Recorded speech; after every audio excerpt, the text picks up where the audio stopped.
ভারত বাংলাদেশ প্রত্যাবর্তন চুক্তি হিসেবে বাংলাদেশে মানবতা বিরোধী অপরাধীকে বাংলাদেশ সরকার চাইতে পারে এবং ভারত সেখানে বাধা দিতে পারে না।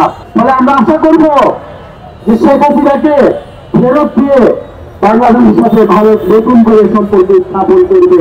ভারত শুধু শেখ হাসিনাকে আশ্রয় দেয়নি, বাংলাদেশে যে আওয়ামী লীগ অস্থিতিশীলতা এবং ষড়যন্ত্র করছে সেটাকেও পরোক্ষভাবে সমর্থন দিয়ে যাচ্ছে। আমরা ভারতের জনগণের প্রতি আহ্বান জানাবো যে আপনারা আপনাদের দেশে কোন গণহত্যাকারীকে আশ্রয় দিবেন না। ভারতের ছাত্রদের প্রতি আহ্বান জানাবো, জুলাই আগস্টে যেভাবে আপনারা আমাদের সমর্থন জানিয়েছিলেন একইভাবে আপনারা আমাদের এই বিচারের আন্দোলনকে সমর্থন জানান এবং আপনারা দাবি উঠান যে ভারতের মাটিতে কোনো গণহত্যাকারীর ঠাঁই হবে না। আমরা চাই ভারত বাংলাদেশের জনগণের মধ্যে সেই মজবুত সেই এক কথা অটুট থাকুক।